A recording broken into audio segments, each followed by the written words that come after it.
So we're continuing with our exploration of some fundamental macroeconomic concepts. And in this recording, we're looking at the business cycle. So I've got a stylized business cycle in this diagram. And what I've got here is the potential output line. So on the horizontal axis, we've got time. On the vertical axis, we've got output or GDP. Now, of course, this is going to be real GDP on the vertical axis. So just make a note of that. And I've got potential output rising over time. Now, I did introduce potential output back here. And I said that it's $2 trillion in the Australian economy, or roughly 2 trillion. Now what we're doing is considering how potential output would actually change through time. So this is potential output at one point in time, or just let's imagine it's potential output in the current year. Next year, potential output is likely to be a little bit higher. So this line next year is likely to move further to the right. Why would that be? Because next year we're likely to have more workers in the Australian economy, more capital and better technology. All of those things, those three main factors of production, capital, labour and technology, affect our ability to, or our potential to produce output. So that's what I'm doing. I'm looking at how potential output may change through time. And I'm assuming that it is going to rise steadily through time. Just keep in mind, potential output is going to rise because each year we're assuming that we will have more workers, more capital, better technology, which just allows us to produce more each year. Now, I've also got this business cycle here. And this dotted line, which goes from blue to red, that is actual output. So not potential output, but actual output. And this is a stylized version of the business cycle. The business cycle doesn't actually look like this. So if you got real GDP data and plotted it over time, it wouldn't look anything like this. Okay, so, but however, this is useful just for now. What it would actually look like is real GDP just rises steadily over time. And then every 5, 10, 15, 20 years, a recession comes along. So real GDP then drops, then it recovers, and it just steadily just increases over time again. This is a crazy looking business cycle. Actual real GDP would never look like this, but we're just using it to illustrate some key concepts, not to reflect reality. So we're assuming that real GDP goes through these regular. In the real world, they're not regular at all, but regular cycles of expansions and contractions. So the red dotted section of the line is a contraction, the blue dotted line is the expansion. So the expansion is a move from a point below or close to potential GDP to a level well above potential GDP. So as we move up this line here, we're going through an expansion, we hit a peak. Now at a peak for actual output, so you can actually label this dotted line actual output. So for actual output at this peak to be above potential output, you have to have labour and capital both working incredibly hard. So workers would need to be putting in extra out, not all workers and not all capital, but enough workers would need to be putting in extra hours to produce extra goods and services to facilitate this higher level of actual GDP. So there would be some people out there not working their normal 37.5 hours a week at this peak, but there'd be some workers working 45, 50 hours a week. And there would be some capital out there, let's say machinery, that would be working 12 hours a day, 15 hours a day, rather than the normal 7, 8 hours a day. So you can actually move beyond potential output during an expansion phase up to, say, this peak point by working labour and capital much harder than they're used to. The key thing, though, is pushing labour and capital that hard to produce this higher level of actual real GDP is just not sustainable. People are just not going to work 45, 50 hours a week, week after week, year after year. So eventually something will happen and the economy will move back towards potential output. Now, I'm not telling you at this stage what that something is. I'm not telling you what actually brings this actual GDP line back down towards potential output. But generally, there are forces in the economy that will mean that maintaining this peak level of output is just simply impossible. And it could be simple as a worker's just saying to their boss, I've been working 50 hours a week for the last year, I can't do it anymore, and I just want to go back to my normal 37.5 hours. And that may force a bit of a return, or these workers may start to ask for higher wages. And those higher wages would then increase the costs of the business and mean that the business now doesn't have such a great incentive to produce output because their profit margin has fallen. And so that may cause a natural decline back towards this potential output. So just a couple of examples there, but there are certainly other ways that the economy, once it reaches the peak, will sort of naturally tend to fall back down to potential output. But you would never be in a situation where an expansion occurred, you hit a peak, and then through time, you just stay at that much higher level. There's always going to be something dragging the economy back down towards potential output. And so the economy may just follow potential output for a while, and then it may go into a bit of a contraction phase, or it may go from a peak straight into a contraction phase and hit a trough. And this trough may well be a recession, defined as two consecutive quarters of negative growth in real GDP. But then at a recession, generally something will happen. There could be a pickup in expenditure for some reason, for example, and with more spending, there's more production, and the economy starts to move upwards again. But just remember, real GDP on the vertical axis, that is output. That is the value of goods and services produced and sold. So what, from this point, one thing that can actually lead to, as we move up this way, that's saying over time, real output is increasing. And one thing that can cause that is simply more expenditure in the economy. So as we move up this line from a trough towards the next peak, this is not indicating that spending is higher. It's indicating that real GDP, that is the value of goods and services produced and sold, that is increasing. And what I'm saying is that one possible cause of an increase over this part of the business cycle in the value of goods and services produced is more people wanting to buy those goods and services. And companies then respond to that extra demand by producing more. So then the economy may move towards the new peak, contraction, and it goes on and on like that. So it is possible, very unlikely, but it's possible an economy could do this. So an expansion phase immediately into a contraction, immediately into the next expansion, immediately into the next contraction. But the chances would be 1 in a billion. It's incredibly unlikely. I've never seen any economy that has a regular business cycle like that. What's more likely is the economy goes into an expansion phase, hits a peak, and then something happens to cause real GDP to fall back down.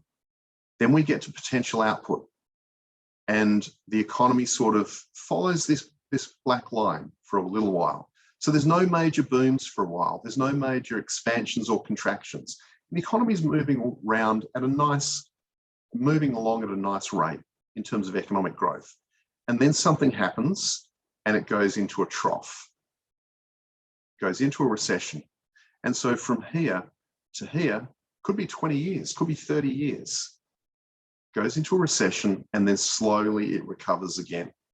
From this point, it could go into the next expansion, or it may just follow potential output again for a while.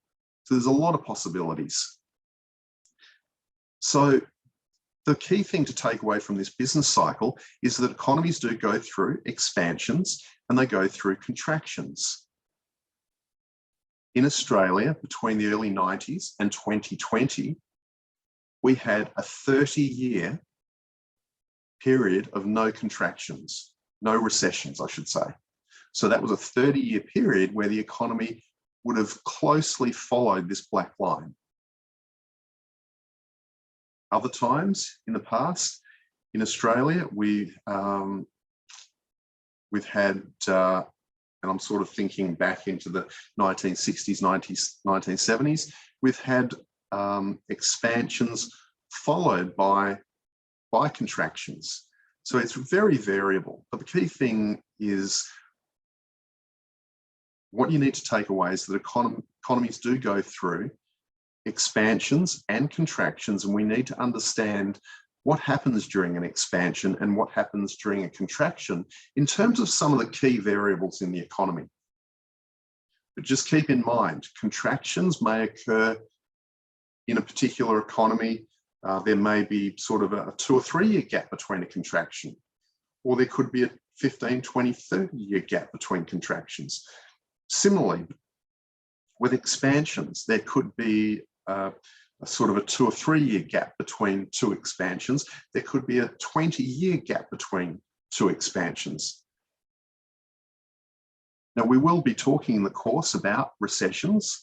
There were big recessions around the world after the global financial crisis in 2008, 2009, and more recently in 2020, as a result of the COVID pandemic. Many economies around the world went into recession then. In Australia, we went through a big expansion in the early 2000s. 2003 till about 2008, there was a massive mining boom in Australia. So we've got plenty of good examples in Australia that we're going to work through in the course. And we'll get a better insight into exactly what an expansion is, exactly what a contraction is. But I certainly don't want you thinking that the business cycle looks anything like this. It doesn't. We're just using this diagram to highlight that expansions occur and that contractions occur. Okay, so expansions, strong growth in GDP, and generally an expansion will take the level of economic output, actual real GDP, well above potential output. So what can cause that? Well, the question then becomes, what can cause the economy to move to the right of potential output in this diagram? So in terms of this diagram here, sorry for going backwards and forwards, but in terms of this expansion phase, actual output is above potential output. So in this setting, that's the same as having the actual level of real GDP being to the right of potential output. Now, how does that happen? It's actually quite easy. We can have it happen two ways. The aggregate demand curve can shift to the right. So we start there, the aggregate demand curve shifts to the right, and let's imagine that the new aggregate demand curve intersects the aggregate supply curve there. So it'd be very much like this. Okay, so we've got potential output at 2 trillion. If the aggregate demand curve shifts to the right, that can cause an expansion phase in the business cycle and move us to here. And so at that level of output, let's say that is 2.1 trillion. Okay, because when the aggregate demand curve shifts to the right, just as when the aggregate demand curve shifts to the right, the new equilibrium is going to be there. So there's more demand, we move along the aggregate supply curve, that is the new level of output, 2.1 trillion. So in this context, this would be in this current year that we just looked at in that diagram, we would be here, say the current year, that would be $2 trillion, and that would be the 2.1. So the peak of 2.1 would be that point there, the peak. Okay, so obviously, a rightward shift in the aggregate demand curve can move us beyond potential output. A rightward shift in the aggregate supply curve can as well. So just imagine we start there, and all of a sudden the aggregate supply curve shifts to the right. We would end up at a new equilibrium there, lower inflation rate, but higher real GDP, and we would be above potential output. So just coming back, what we've got is expansions can be caused by a rightward shift in the aggregate demand curve, which visually you should be able to process now, or a rightward shift in the aggregate supply curve. And what I've got here is some of the causes, possible causes of a rightward shift in the aggregate supply curve. So technological progress could do it, a reduction in oil prices could do it, a particularly good growing season in the agricultural industry could shift the aggregate supply curve to the right. A big influx of new workers into the Australian economy, significant increases in capital, the amount of capital equipment that we've got could shift the aggregate supply curve to the right. Whereas the aggregate demand curve shifting to the right, well, we know that that can shift to the right if one of the components of aggregate demand, either C, I, G, or NX, increases, or maybe any combination of those four. Okay, so hopefully that helps you visualize how an economy can move into an expansion phase, either a rightward shift in the AD curve or a rightward shift in the aggregate supply curve.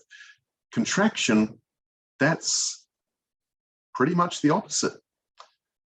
So that can be a result of a leftward shift in the aggregate demand curve. That is, if any one or more of the components of aggregate expenditure decrease. So if C decreases or I decreases, for example, it'll shift the aggregate demand curve to the left, like this. And rather than being at $2 trillion, we'll now be there at 1.9 trillion. And we'll be going through a contraction phase, and this point here will now be $1.9 trillion on the vertical axis. Okay, so that's how you move below potential output into a trough, into a contraction phase, and possibly a recession. A leftward shift in the aggregate demand curve. The other things that can do it are a leftward shift in the aggregate supply curve. And I've got two examples here. During the COVID-19 pandemic, there were supply bottlenecks around the globe. So, for example, Australia gets a lot of the intermediate goods that it needs to produce other goods and services from Asia. And with a lot of factories in Asia shutting down, businesses in Australia couldn't get the inputs that they needed because those factories in Asia were closed down.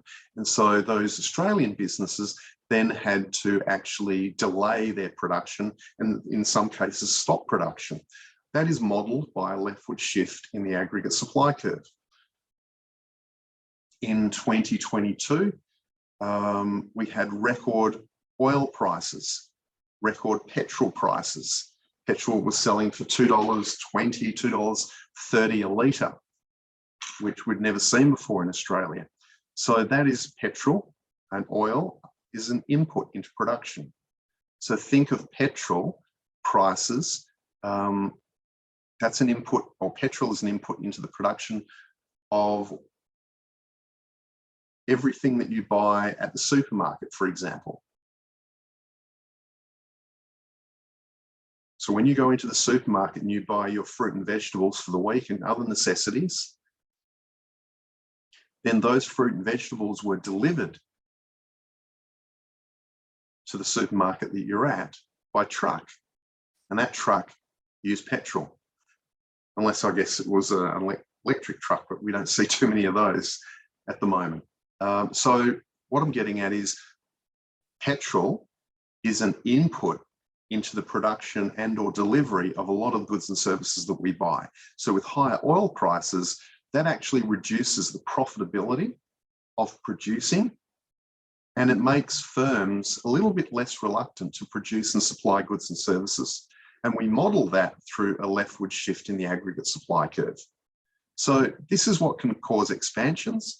This is what can cause contractions. So for the first time, we're now seeing, we'll go on to inflation in the next video, but for the first time, we're seeing how we can link these expansions and contractions to this aggregate demand, aggregate supply framework. So in this case, if there are supply chain blockages and businesses can't get the inputs they need, or oil prices increase substantially, this aggregate supply curve is going to shift to the left. Just imagine it moving to the left and the new equilibrium being right there where my cursor is. Potential output would now be 1.9 trillion. not 2. Sorry, actual output would be 1.9 trillion, while potential output's still $2 trillion. So we would have moved into a contraction phase of the business cycle in terms of this diagram here. Okay, so I'll leave it there. That's what the business cycle looks like, and just a few causes of expansion phases and contraction phases.